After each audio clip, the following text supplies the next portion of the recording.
ముందుగా ఈ యొక్క సభ అధ్యక్షులుగా ఉన్నటువంటి శ్రీనివాస శర్మ గారికి మరియు మానవ హక్కుల పరిరక్షణ ప్రజా సమితి చైర్మన్ గారైనటువంటి మన హైమమాతమ్మ గారికి, మరి మన సూర్యాపేట ఎస్ఐ గారైనటువంటి కిషోర్ గారికి, మరి పొడవి సాహితీ వేదిక వారి యొక్క ఆ సంస్థను నడిపిస్తూ ఉన్నటువంటి బాలరెడ్డి గారికి, ముఖ్యంగా బాలరెడ్డి గారి నుంచి కూడా నేను చెప్పాలి అంటే బాలరెడ్డి గారి చేతుల మీదుగా నేను 3 అవార్డులు తీసుకున్నాను. ఇప్పటికి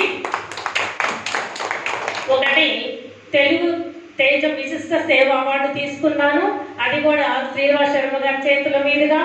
ఇంకొకటి 132వ జయంతి సందర్భంగా డాక్టర్ బిఆర్ అంబేద్కర్ గారి అవార్డు తీసుకున్నాను. తర్వాత 3వదిగా మన సెప్టెంబర్ 5వ తారీఖున రాధాకృష్ణ గారి అవార్డు తీసుకున్నాను, అది కూడా ఇక్కడే ఖమ్మం నల్గొండలో తీసుకున్నాను, అది కూడా వీళ్ళు 3 చేతుల మీదుగా తీసుకున్నాను. ఈరోజు వారి మధ్యన నేను ఒక అతిథిగా నిలబడ్డాను అని అంటే అది నేను చేసుకున్న పుణ్యం. కాకపోతే నేను కిందగా అర్హురాలు కానేమో, కానీ దేవుడు నన్ను ఇక్కడ నిలబెట్టాడు. అందుకు దేవునికి వందనాలు, ఇక్కడ నాకు అవకాశం ఇచ్చిన వీళ్ళకి వందనాలు. మరియు మేడం పద్మ గారికి, వీరు జాతీయ మానవ హక్కుల పరిరక్షణలు వాళ్ళు ఎంతో సేవ చేస్తూ ఉన్నారు. హైమావతి గారికి తాను చేదోడు వాదోడుగా ఉంటున్నారు, వారికి కూడా చాలా ధన్యవాదాలు.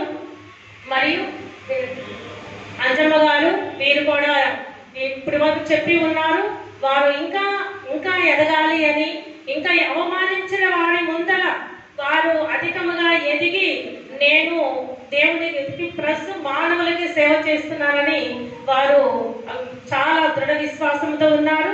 ఆ విశ్వాసం కోల్పోకుండా ముందుకు సాగాలని కోరుకుంటూ ఉన్నాను. నేను 18 సంవత్సరములు ఒక ఉమెన్ కోఆర్డినేటర్గా నేను గ్రామాలలో పనిచేస్తూ ఉన్నాను. ఆ గ్రామాల్లో పనిచేస్తూ ఉన్నప్పుడు వారు ఏమీ తెలియని వారు ఎస్టీ తండాలలో ఎక్కువ 6 కిలోమీటర్లు 7 కిలోమీటర్లు నడిచి వెళ్ళి, ఎలాంటి వాహనములు లేవు, ఎలాంటి ఆటో సౌకర్యం లేదు. అలాంటి పరిస్థితుల్లో కూడా నేను వారికి వెళ్ళి సేవ చేయడం నాకు చాలా ధన్యతగా భావిస్తూ ఉన్నాను. వారు ఎక్కడన్నా కలిసినప్పుడు నీ వల్ల మేము ఇంత ఎత్తుగా ఎదిగామమ్మా, నీ వల్ల మా బిడ్డలను చదివించామమ్మా, నీ బిడ్డలు మా ఆడబిడ్డలను కూడా నీ స్కూల్కి పంపిస్తున్నామమ్మా అని వారు చెప్తూ ఉన్నప్పుడు నాకు చాలా గర్వంగా ఉంటుంది.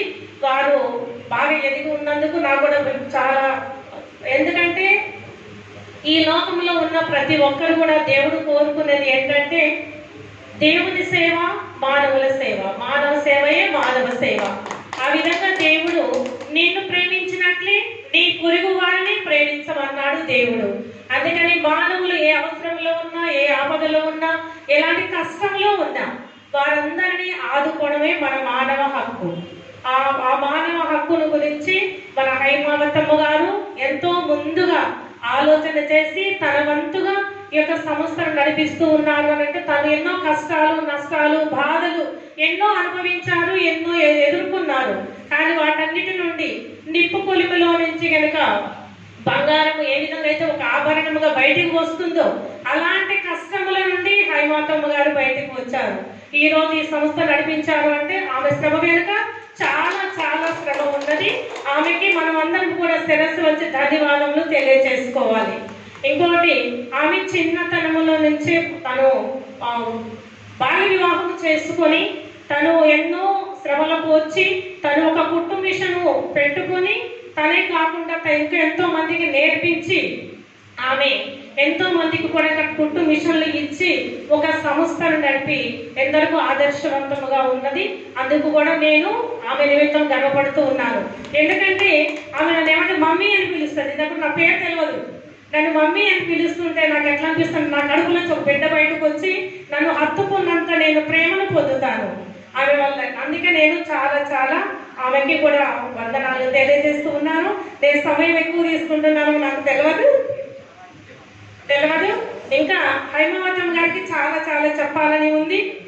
ఎందుకంటే ఆమె ఒక భార్య భర్తలుగా కావచ్చు, అన్నదమ్ములు కావచ్చు, ఆస్తి పంపకాలు కావచ్చు, ఇంకా ఎన్నో సమస్యలు మన కోర్టుకు వెళ్లకుండా, పోలీసుల వరకు వెళ్లకుండా, కుటుంబంలో సమస్యలు రాకుండా వాటన్నిటినీ తన చాకచక్యముతో, తన మాటల ఆ ప్రేమ దానిలో వాళ్ళు వలకపోసి వారందరినీ ఏకము చేసి, ఎంతో వాళ్ళు విరుద్ధంగా ఉన్నటువంటి వారిని తను ఒకటిగా చేసి వారందరినీ ఎలాంటి గొడవ రాకుండా వాళ్ళు శాంతి సమాధానంతో వాళ్ళని ఐక్యపరుస్తూ ఉన్నారు. అలాంటి సమస్యలు వచ్చినప్పుడు కూడా నాతో పంచుకుంటున్నారు. మమ్మీ నేను ఈ విధంగా చేశాను, ఈ విధంగా చేశాను, నాకు ఎంతో గర్వంగా ఉంటుంది అని నేను కూడా ఆ విషయంలో ఆమెను అభినందిస్తూ ఇంకా ఇంకా ఎన్నో కార్యక్రమాలు జరగాలని ఈ యొక్క మానవ హక్కుల పరిరక్షణ సమితి పుట్టి అమ్మ సంవత్సరం అవుతుంది. మమ్మీ నువ్వు తప్పకుండా రావాలి, నేను రాని వాళ్ళు చెప్పొద్దు, నాకు తప్పకుండా రావాలి, నన్ను ఆశీర్వదించాలి, మన సంస్థను ఆశీర్వదించాలి, మన సంస్థ కోసం నువ్వు ప్రార్థించాలి. అనుదినము అనుక్షణము ఈ సంస్థ ఇంతింతై వడ్డటింతై అన్న విధంగా ఇంకా ఎత్తుగా ఎదిగి ఇంకా ఎన్నో ఇలాంటి అవార్డులు ఇంకా ఎంతో మందిని తీసుకొని రావాలి. అట్టడుగున ఉన్నవారు ఎంతో మంది సేవ చేసిన వారు ఉన్నారు. వారందరినీ గుర్తించి మన బాలరెడ్డి గారు వాళ్ళ నాన్నగారు ఇచ్చిన సందేశం ప్రకారం ఏ విధంగా అయితే అందరినీ వేదిక మీద తీసుకొచ్చి అవార్డులు ఇస్తూ గౌరవిస్తూ ఉన్నారో, అదేవిధంగా హైమావతమ్మ గారు కూడా ఇంకా ఎంతో మందిని తీసుకొని రావాలి. ఇంకా ఇక్కడికి అవార్డు గ్రహీతలుగా వచ్చినటువంటి మీ అందరికి కూడా చాలా ధన్యవాదాలు. ఎంతో దూరం నుంచి మీరు వచ్చి ఉంటారు, ఎంతో ప్రయాసగా వచ్చి ఉంటారు. అమ్మ మీద ప్రేమతోనూ మీరు అందరు ఇక్కడికి వచ్చి ఉన్నారు. మీ అందరికీ ధన్యవాదములు. ముఖ్యంగా నేను ఒక్కటే విషయం చెప్పదలుచుకున్నాను. ఒక అవార్డు తీసుకుంటున్నాము అంటే దాని